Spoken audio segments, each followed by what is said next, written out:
ओं नमो लक्ष्मी नारायणाय।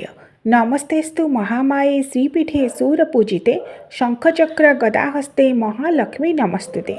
नमस्ते गरुड़ारूढ़े कोलासुर भयंकरी सर्वदुख हरे देवी महालक्ष्मी नमस्तुते। पवित्र मार्गशीर मासर गुरुवार जहाँ आम माणवसा गुरुवार बोली कहूचे बा माण ओषा गुरुवार बोली कहूचे। दर्शक बंधु चली मार्गशीर मासर गुरुवार एवं यह मध्य अल्लागी पाली सरी जाइछि। अल्लागी पाली माने आमे जहाँ को कहूचे जे प्रथमाष्टमी पूर्वर जो गुरुवार पाली पड़ी थाए, जो गुरुवार पाली रे महालक्ष्मी पूजा करा जाए, मात्र नुआ धान नुआ चाउल रे पूजा करा जाए नहीं कि नुआ अरुआ चाउल रे झोटी चिता पड़े नहीं। तेणु अल्लागी पाली चलित वर्ष नवेम्बर 6 तारिख छाड़खाई दिन सरी। नवेम्बर 13 तारिख दिन कांजिउला नवमी दिन माणवसा गुरुवार प्रथम पाली पूजा अर्थात माण बसैकी जो प्रथम पाली पूजा करा जाए चलित वर्ष कांजिउला नवमी नवेम्बर 13 तारिख दिन पालन हेब। एवं जो मैंने नवेम्बर 13 तारिख दिन माणवसा करें ना से अन्य तारीख गुड़िक रही। चलित वर्ष नवेम्बर 20 तारिख जहाँकि मध्य देव दीपावली पड़ुछि, मार्गशीर अमावास्या पड़ुछि, नचेत नवेम्बर 27 तारिख किंबा पंडु पूर्णिमा जेहेतु पूर्णिमा तिथि संध्या पर्यंत रहुछि। डिसेम्बर 4 तारिख पंडु पूर्णिमा दिन मध्य से माण बसई पारे। दर्शक बंधु आपण मैंने जो भिडटी देखुं यह हूँ मोर प्रथम पाली गुरुवार पूजा। प्रथम पाली माने मु जहाँ को कहूँ प्रथमाष्टमी पर पाली कांजिउला नवमी दिन जो माण बसार प्रथम पाली पूजा करा जाए, माण धान बसा जाए, ताहा हेउची प्रथम पाली। कारण मार्गशीर मासर प्रथम गुरुवार को आमे अल्लागी पाली बोली कहूचे एवं माण बसा पाली को प्रथम पाली बोली कहूचे। तेणु प्रथम पाली पूजार पूर्व रात्र वीडियो एवं प्रथम पाली पूजार जो झोटी चिता पड़ी आपण मैंने देखुं यही भिडियो आपण मैंने देखिए किपर मार्गशीर मासर जो शीत टिके पड़ला से शीतुआ राति पाखापाखि राति 11टा साढ़े 11टार मु चिता पकई झोटी चिता पकई गुरुवार पाई एवं से भिडियो को मु रेकर्ड करछि। चलतु देखने से झोटी चिता सहित मार्गशीर मासर प्रथम पाली गुरुवार रे कौन कौन झोटी चिता पड़ी किपर भाव में घर सजा जाइछि। घरर किछि गछ साजसजा सहित सबुठार गुरुत्वपूर्ण कथा है आपण मान प्रश्नर उत्तर किसी भिडियो मु देवी। गत किछि दिन है मुझे व्यस्त रही आपण मैंने अनेक मात्रा प्रश्न पचारि अनेकंर प्रश्नर उत्तर मु भिडियोर कमेंट सेक्शन में देइछि। तेबे आउ किछि प्रश्न जहाँकि मार्गशीर गुरुवार द्वितीय पाली तृतीय पाली चतुर्थ पाली माण किपरि उजुआ जीव तार विधि संपर्क में आज ये भिडियो आसतु आलोचना करने। तेबे चलतु सुंदर भिडियोटी देखा सहित आपण मानकर किछि प्रश्नर उत्तर आज मुझे दूची। आपणकर प्रथम प्रश्न थिला जी आमे केते पाली गुरुवार पूजा करने उचित। मार्गशीर मासर प्रत्येकटी गुरुवार गोटे स्वतंत्रता रही एवं माण बसा बही बा धानमाणिका ओषा बही रे जदि आपण माने देखिबे मार्गशीर मासर प्रथम गुरुवार आद्य गुरुवार ही प्रधान बोली कहा जाइछि। एवं सही विश्वासर आधार रे जो माने संक्रांति रु संक्रांति को मास गणना करिथांती से माने मार्गशीर मासर प्रथम गुरुवार ठारू ही पूजा आरंभ कर दैथांती। मात्र जेहेतु आमे श्रीमंदिर परंपरा श्री जगन्नाथ संस्कृति परंपरा को सम्मान दउछे, जेहेतु प्रभु बलभद्र महाप्रभु श्री जगन्नाथ एवं माँ महालक्ष्मी जी वरुण जेमा सी मध्य प्रथमाष्टमी दिन पढ़ुआ होइथांती एवं सेथिपाई आमे सही परंपरा को सम्मान देई प्रायतः उपकूल अंचल ओडिशार अधिकांश अंचल मध्य पूर्णिमा ठारू पूर्णिमा जो माने मास को गणना करथांती से माने पढ़ुआष्टमी पर ही घरे नुआ अरुआ चाउलर झोटी चिता पकई माँ को आवाहन करी पूजा करिथांती। तेणु माणबसा गुरुवार प्रथम जो गुरुवार पड़े मार्गशीर मासर ताहाको अल्लागी पाली बोली कहा जाए। से दिन माण बसा जीव नहीं, नुआ अरुआ चाउल झोटी चिता पड़िब नहीं, केवल पुराणा अरुआ चाउल झोटी चिता आपण मैंने पकई पारे कि मुरुजरे झोटी चिता पकई पारे, जार जहाँ परंपरा अच्छी घरे से अनुसार पकई पारे। माँ लक्ष्मी पूजा किंतु 3 धूपरे करें। मार्गशीर मासर जेतक गुरुवार अच्छी प्रत्येक गुरुवार रे 3 धूपरे बाल भोग मध्याह्न धूप संध्या धूप जहाँकि सूर्यास्त पूर्वर धूप यही विधि रे प्रत्येक गुरुवार रे माँ लक्ष्मी पूजा करा जाए। तेणु अल्लागी पाली रे सही विधि रे पूजा करा जिवो। आपण माने फटरे पूजा कर पारे माँ लक्ष्मी कि मूर्ति रखिकी पूजा करें, मात्र नुआ धान माण बसब नहीं। ମାତ୍ର ମାର୍ଗଶିର ମାସର ଯେଉଁ ପଢ଼ୁଆଷ୍ଟମୀ ପରେ ଯେଉଁ ପାଳି ପଡ଼ିଥାଏ, ଯାହାକୁ ମୁଁ ପ୍ରଥମ ପାଳି ଗୁରୁବାର ପୂଜା ମୋ ଘରର ବୋଲି କହୁଛି, କାରଣ ପଢ଼ୁଆଷ୍ଟମୀ ପରେ ହିଁ ମୁଁ ମାଆଙ୍କୁ ବସେଇଥାଏ। ଆମ ଘରେ ଧାନ ମାଣ ମଧ୍ୟ ଏହି ପାଳିରେ ମୁଁ ବସେଇଥାଏ। ଆପଣମାନେ ଦେଖୁଛନ୍ତି ମଧ୍ୟ ତା'ର ପୂର୍ବ ରାତିରେ, ଚଳିତ ବର୍ଷ ଯେହେତୁ କାଞ୍ଜିଓଳା ନବମୀ ଦିନ ଏହି ଧାନ ମାଣ ବସା ପାଳି ପଡ଼ୁଛି ମାର୍ଗଶିର ମାସର ଦ୍ୱିତୀୟ ଗୁରୁବାର, ମାତ୍ର ପ୍ରଥମ ପାଳି ପୂଜା ଅର୍ଥାତ୍ ଧାନ ମାଣ ବସେଇବାର ପ୍ରଥମ ପାଳି ପୂଜା। ତା'ର ପୂର୍ବ ରାତ୍ରରେ ମୁଁ ଝୋଟି ଚିତା ପକାଉଛି ଆମ ଘରର ସମ୍ମୁଖ ଭାଗରେ, ଗ୍ୟାରେଜ ରହିଛି, ଗ୍ୟାରେଜର ଆଗରେ ଝୋଟି ଚିତା ପଡ଼ୁଛି। ତା ପୂର୍ବରୁ ଯେହେତୁ ଗୋଟିଏ ବିଧି ରହିଛି, ଝୋଟି ଚିତା ପକାଇବା ପୂର୍ବରୁ ଭଲ ଭାବରେ ପରିଷ୍କାର କରି ଓଳାଓଳି କରି ତାପରେ ତାକୁ ଭଲ ଭାବରେ ଧୋଇ ସଫା କରି ଗଙ୍ଗା ଜଳ ସିଞ୍ଚନ କରି ତାପରେ ହିଁ ନାଲି ମାଟି ରଙ୍ଗ ମାଟି ଦିଆଯିବ ଏବଂ ସେଥିରେ ନୂଆ ଅରୁଆ ଚାଉଳର ଝୋଟି ଚିତା ପଡ଼ିବ। ଆଗରୁ ଗାଁ ଗହଳରେ ଯେଉଁମାନେ ରହୁଥିଲେ ଗୋମୟ ବା ଗୋବର ପାଣିରେ ହିଁ ତାହାକୁ ଭଲ ଭାବରେ ସଫା କରିଦେଉଥିଲେ, ଗୋବର ପାଣି ପକାଉଥିଲେ, ଗୋବରକୁ ଭଲ ଭାବରେ ଲେପି ଦେଉଥିଲେ, ତା ଉପରେ ନାଲି ମାଟି ପକାଇକି ଏହି ନୂଆ ଅରୁଆ ଚାଉଳରେ ଝୋଟି ଚିତା ପକାଉଥିଲେ। ଏବେ ମଧ୍ୟ ଅନେକ ଜାଗାରେ ସେ ପରମ୍ପରା ରହିଛି, ବିଶେଷତଃ ଗ୍ରାମାଞ୍ଚଳମାନଙ୍କରେ। ସହରମାନଙ୍କରେ ତାହା ତ ସହଜରେ ଉପଲବ୍ଧ ନୁହଁ, କାରଣ ଗୋବର ଏତେ ସକାଳୁ ପାଇବା ବା ରାତି ସମୟରେ ପାଇବା, ତାକୁ ଆଣିକି ଲେପିକି କରିବା ସିଏ ସହଜପର ନୁହେଁ। ତେଣୁ ଆମେ କ'ଣ କରୁ ନା ଭଲ ଭାବରେ ଧୋଇ ଦେଉ, ଧୋଇବା ପୂର୍ବରୁ ଭଲ ଭାବରେ ତାକୁ ଓଳେଇ ଦେଉ, ପରିଷ୍କାର କରିକି ଧୋଇ ଦେଉ, ଗଙ୍ଗା ଜଳ ସିଞ୍ଚନ କରିଦେଉ ବା ସପ୍ତମୃତ୍ତିକା ବା ଆପଣ ଯଦି କୌଣସି ତୀର୍ଥ ଜଳ ରଖିଛନ୍ତି ତାକୁ ଟିକେ ସିଞ୍ଚନ କରିଦେବେ। ତାପରେ ଭଲ ଭାବରେ ଶୁଖିଗଲା ପରେ ନାଲି ମାଟି ବା ଯାହାକୁ ଆମେ ରଙ୍ଗମାଟି ବୋଲି କହୁଛେ, ରଙ୍ଗମାଟି ଲେପିଦେବେ ଯେଉଁଠି ଯେଉଁଠି ଆପଣ ଚିତା ପକାଇବେ ଘରର ବାହାରେ, ତା ଉପରେ ହିଁ ନୂଆ ଅରୁଆ ଚାଉଳର ଝୋଟି ଚିତା ପଡ଼ିବ। ତେଣୁ ଯେହେତୁ ସକାଳ ସମୟରେ ବ୍ରହ୍ମ ମୁହୂର୍ତ୍ତରେ ଏହି ଦିନ ଗୁରୁବାର ପୂଜା କରାଯିବ, ପ୍ରଥମ ବାଳ ଭୋଗ ମାଆଙ୍କୁ ସମର୍ପଣ କରାଯିବ, ସକାଳୁ ଏତେ କାମ କରିବା ସମ୍ଭବପର ନୁହେଁ। ତେଣୁ ତା ପୂର୍ବ ରାତ୍ରରେ ହିଁ ସବୁ ପ୍ରକାର ପରିଷ୍କାର ପରିଚ୍ଛନ୍ନ କରି ନାଲି ମାଟି ଦେଇ ତାପରେ ଝୋଟି ଚିତା ମୁଁ ପକାଇଥାଏ। ପାଖାପାଖି ରାତି 11:30 ସମୟରେ ଏହି ଭିଡ଼ିଓଟି ସୁଟିଂ ହୋଇଛି, ମିଷ୍ଟର ସୁଟିଂ କରୁଛନ୍ତି ଏବଂ ଆପଣମାନେ ଦେଖୁଛନ୍ତି ସୁନ୍ଦର ଭାବରେ ପଦ୍ମ ଫୁଲ ତା ସହିତ ମାଆଙ୍କର ପାଦ ଚିହ୍ନ, ସ୍ୱସ୍ତିକ ଚିହ୍ନ, ବିବିଧ ପ୍ରକାର ଝୋଟି ଚିତା ମୁଁ ଅଙ୍କନ କରିବି। ଆପଣମାନେ ମଧ୍ୟ ଆଗକୁ ଆଗକୁ ଦେଖିବେ। ତେବେ ଯାହା ପ୍ରଶ୍ନ ଥିଲା କେତେ ପାଳି ଗୁରୁବାର ପୂଜା କରିବା, ଦର୍ଶକ ବନ୍ଧୁ, ସାଧାରଣତଃ ମାର୍ଗଶିର ମାସରେ ଅନେକ ବର୍ଷ 4 ପାଳି ଗୁରୁବାର ପଡ଼ିଥାଏ, କେବେ କେବେ 5 ପାଳି ଗୁରୁବାର ପଡ଼ିଥାଏ। ଯେଉଁ ବର୍ଷ ମାର୍ଗଶିର ମାସର 5 ପାଳି ଗୁରୁବାର ପଡ଼େ, ସେହି ବର୍ଷ ଅଲାଗି ପାଳିକୁ ମିଶାଇ 5 ପାଳି ଗୁରୁବାର ପୂଜା କରାଯାଏ। 4 ପାଳି ମାଣ ବସେଇ ଗୁରୁବାର ପୂଜା କରାଯାଏ ଏବଂ ଗୋଟିଏ ପାଳି ହେଉଛି ଅଲାଗି ପାଳି।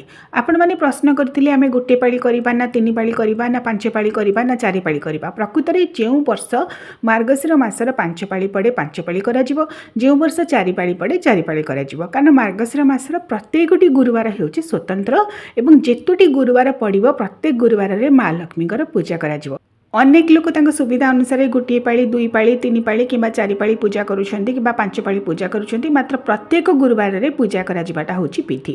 ମୁଁ କ'ଣ କରେ ନା ଅଲାଗି ପାଳିରେ ମାଆଙ୍କର ପୂଜା କରେ, କିନ୍ତୁ ନୂଆ ଧାନ ମାଣ ବସେ ନାହିଁ, ଝୋଟି ଚିତା ମଧ୍ୟ ପୁରୁଣା ଚାଉଳରେ ପକାଏ ଏବଂ ଯେଉଁ ମାଣ ବସିବା ପାଳିଠାରୁ ପ୍ରଥମାଷ୍ଟମୀ ପର ପାଳିଠାରୁ ମାଣ ବସାଏ ଏବଂ 4 ପାଳି ପୂଜା କରି ମାର୍ଗଶିରର ଶେଷ ପାଳିରେ ଉଜେଇ ଦିଏ। କାରଣ ଘରେ ସବୁ ନୀତି ମାନିବା ସମ୍ଭବପର କେତେବେଳେ କେତେବେଳେ ହୋଇପାରେନି, ତେଣୁ ପୌଷ ଆଉ ମାଘ ମାସକୁ ମୁଁ ରଖେ ନାହିଁ, ମାର୍ଗଶିର ମାସର ଚତୁର୍ଥ ପାଳି ପୂଜା କରି ଉଜୁଆଁ କରିଦିଏ। ଯେଉଁ ବର୍ଷ ମାର୍ଗଶିର ମାସ ଅଲାଗି ପାଳିକୁ ମିଶାଇ 4 ପାଳି ପଡ଼ିବ, 4 ପାଳି ପୂଜା କରେ, ତାମାନେ ଅଲାଗି ପାଳିକୁ ଛାଡ଼ି 3 ପାଳି ପୂଜା ହୁଏ। ତେଣୁ ଆପଣ ଆପଣଙ୍କ ସୁବିଧା ଅନୁସାରେ ଘରର ପରମ୍ପରା ଅନୁସାରେ ପୂଜା କରିପାରିବେ, କିନ୍ତୁ ମାର୍ଗଶିର ମାସର ପ୍ରତ୍ୟେକଟି ଗୁରୁବାରରେ ପୂଜା କରିବେ। ଏମିତି ନୁହେଁ କି ଗୋଟେ ଗୁରୁବାର ଛାଡ଼ିକି ଆମେ ଆଉ ଗୋଟେ ଗୁରୁବାର ପୂଜା କରିବା, ଗୋଟେ ପାଳି କରିଦେବା, ଗୋଟେ ପାଳିରେ ମାଣ ବସେଇବା, ଆଉ ଗୋଟେ ପାଳିକୁ ଛାଡ଼ି ତୃତୀୟ ପାଳିରେ ପୂଜା କରିବା, ଏମିତି କରାଯିବାଟା ହେଉଛି ବିଧି ନୁହେଁ। ବିଧି ହେଉଛି ପ୍ରତ୍ୟେକ ଗୁରୁବାର ହେଉଛି ମାର୍ଗଶିର ମାସର ସ୍ୱତନ୍ତ୍ର। ତେଣୁ ଆପଣମାନେ ନିଜ ସୁବିଧା ଅନୁସାରେ କରିବେ, କିନ୍ତୁ ବିଧିକୁ ମାନିକି ମାର୍ଗଶିର ମାସର ଗୁରୁବାର ମାନଙ୍କରେ ମାଆଙ୍କୁ ପୂଜା କରିବେ। ଯଦି ମାର୍ଗଶିର ମାସର କୌଣସି ଗୁରୁବାର ପାଳିରେ ଆପଣଙ୍କର ସୁବିଧା ହେଉନାହିଁ, ଗୋଟିଏ ପାଳି ଆପଣ କରୁଛନ୍ତି, ତାହେଲେ ପୌଷରେ ବା ମାଘ ମାସରେ ଉଜେଇ ପାରିବେ। ଯଦି ମାର୍ଗଶିର ମାସ ସାରା କୌଣସି ଗୁରୁବାର ପାଳିରେ ଆପଣମାନେ ମାଣ ବସେଇ ପାରୁନାହାନ୍ତି, ତେବେ ଆଉ ମାଣ ବସେଇ ପାରିବେ ନାହିଁ, କାରଣ ମାର୍ଗଶିର ମାସରେ ହିଁ ମାଣ ବସାଯାଏ। ପୌଷ କିମ୍ବା ମାଘ ମାସରେ ମାଣ ଆଉ ବସେଇ ପାରିବେ ନାହିଁ, କେବଳ ଉଜେଇ ପାରିବେ। ଜଣେ ଦର୍ଶକ ପ୍ରଶ୍ନ କରିଥିଲେ, ଯଦି ଆମେ ମାର୍ଗଶିର ମାସରେ ମାଣ ବସେଇ ପାରିବା ନାହିଁ କୌଣସି ଅସୁବିଧା ବଶତଃ, ଆମେ ପୌଷ କିମ୍ବା ମାଘରେ ବସେଇ ପାରିବୁ ନା ନାହିଁ? ଆପଣମାନେ ଆଉ ବସେଇ ପାରିବେ ନାହିଁ, କେବଳ ପୌଷ ଓ ମାଘ ମାସରେ ମାଣ ଉଜୁଆଁ ଯାଏ।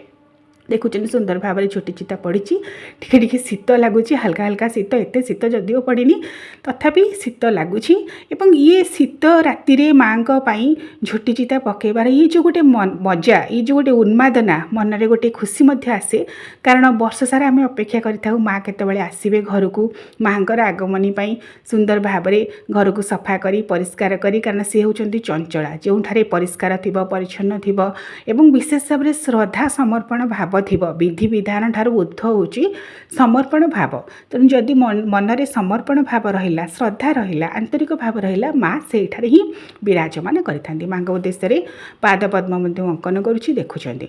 आउ गोटे प्रश्न आपणकर थिला जे आमे जदि धान माण बसैबा पाली धान माण बसौछे तेबे धान माण बसैबा पाली मध्यरे एवं उठेबा पाली मध्यरे आमे माण को उठेबार नाही एवं कलश को उठेबार नाही। ए हेउची गोटे गुरुत्वपूर्ण प्रश्न।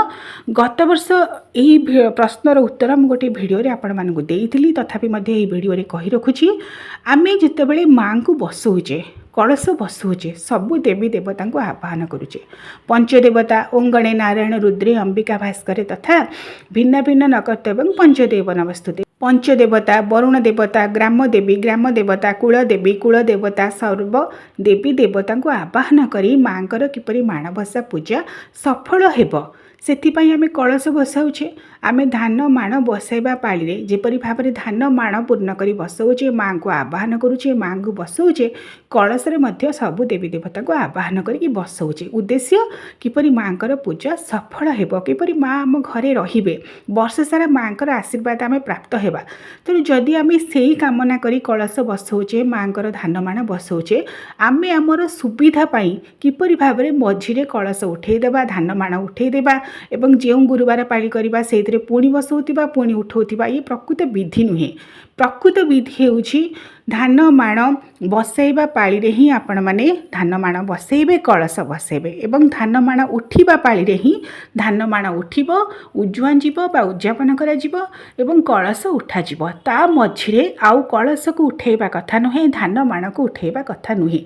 अनेक लोक सकाळ समय रे धान माण बसांती संध्या समय रे उठे दियंती सूर्यास्त पूर्वरु पुणी सकाळ समय रे कलश बसई थांती संध्या पूर्वरु सूर्यास्त पूर्वरु कलश उठे दियंती काले घरे आइंस पसिबो पियाज रसुण पसिबो ए सब नीति नियम को मानि पारिबे नाही बोली से माने उठे दियंती। किंतु दर्शक बंधु मो एठारे कहि रखे आपण माने गोटे पाली करंतु दुई पाली करंतु तीन पाली करंतु चारि पाली करंतु पांच पाली बा करंतु जेते पाली आपणकर सुविधा अनुसार आपण करंतु किंतु जेउ पाली रे आपण माने पूजा करूछंती माण बसौछंती एवं जेउ पाली रे माण उठौछंती ता मझिरे आउ माण को हलचल करिवे नाही एवं कलश को मध्य विसर्जन करिवे नाही बा ताकू टिके सुधा घुंचेबे नाही। एहा करिबा द्वारा देवी देवता विसर्जन होई जांती पूजार कोनोसी मूल्य रहे नाही किबा पूजा सफल हुए नाही।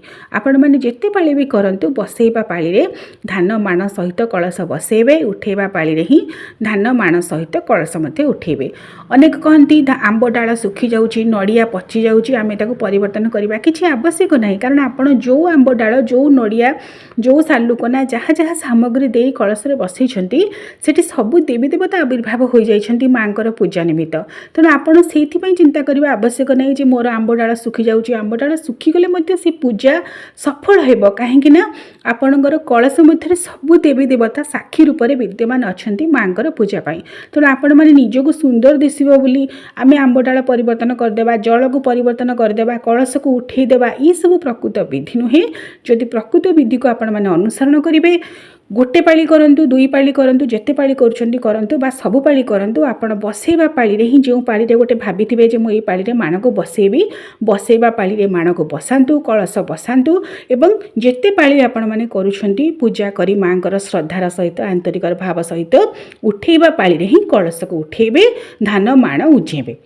ये हूँ सबुठार गुरुत्वपूर्ण कथा आपण मानक मु बारंबार कही आसी। आमे जितेबाला नवरात्रि पूजा करुचे माँकर जितेबाला 16 दिनात्मक पूजा होची 16 पूजा होची मंदिर मानकर आपण माने देखिथिबे संकल्प नबा दिन ठारू कलश बसिथिबो एवं जो दिन पूजा सरीबो पूजार परिसमाप्ति हेबो बा उद्यापन हेबो सेही दिन ही माँकर कलश उठिबो। नवरात्रि पूजा रे मध्ये आमे कलश को परिवर्तन करूना 9 दिन व्यापी माँकर कलश सेही परि भाबरे आम घरे रही थाए।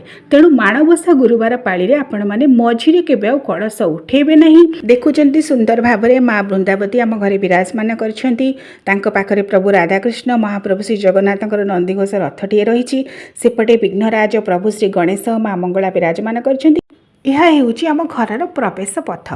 एबे आसंतु जानिनेबा जे जेतेबेले आपण माने धान माण उपरे गुआ रखुछंती केतोटी गुआ रखिबे। तीनोटी गुआ को हळदी पानी रे धोईकी भल भाबरे सुखेकी ताकू रखिबे एवं केउ गुआ आपण माने व्यवहार करिवे। जो गुआ आपण माने प्रथमरु व्यवहार करथिबे जे माने पुराणा माणबसा ओसा करूछंती से माने प्रथम वर्ष जो गुआ बसैथिबे माँ लक्ष्मी पाखरु आनी महालक्ष्मी पाखरु साधारणतः पुरी श्री मंदिर रु गुआ आसी थाए से माने सेही गुआ रे ही प्रत्येक वर्ष धान माण ओसा करिवे एवं जो माने नुआ भाबरे करूछंती से माने मध्ये महालक्ष्मी पाखरु गुआ आनी परिबे नचित कौनसी मंदिर में माँ महालक्ष्मी को छुएकी गुआ आणिकी बसई पारे। तीनोटी गुआ बसेबे एवं पूजा सरिबा परे सेही तीनोटी गुआ को सुविधा रखिबे, विसर्जन करिबे नहीं। माँ लक्ष्मी पूजा रे व्यवहृत कौन जिनस विसर्जन हब नहीं, केवल कलशर सामग्री गुड़िक विसर्जन हेब।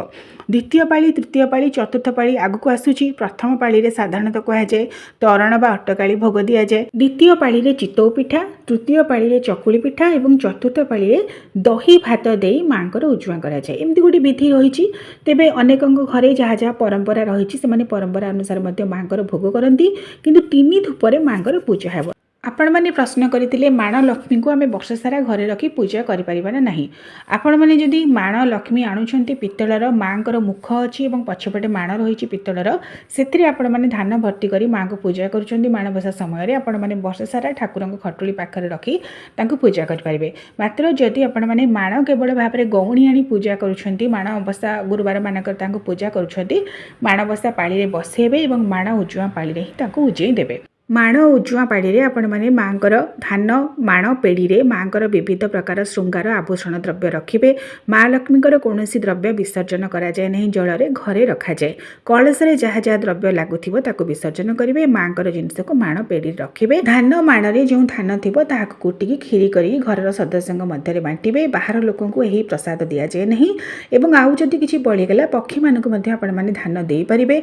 अनेक लोक चाउल रे धान माण बसौछन्ते, मात्र प्रकृत रे धान रे ही नुआ धान नुआ शुक्ल धान रे ही धान माण बसाइबा होची प्रकृत विधि। माँ लक्ष्मी पूजा करने समय महालक्ष्मी अष्टकम सहित ओम महालक्ष्मी विद्महे विष्णु पत्नी च धीमहि तन्नो लक्ष्मी प्रचोदयात् माँ महालक्ष्मी गायत्री मंत्र को उच्चारण करें पूजा समय।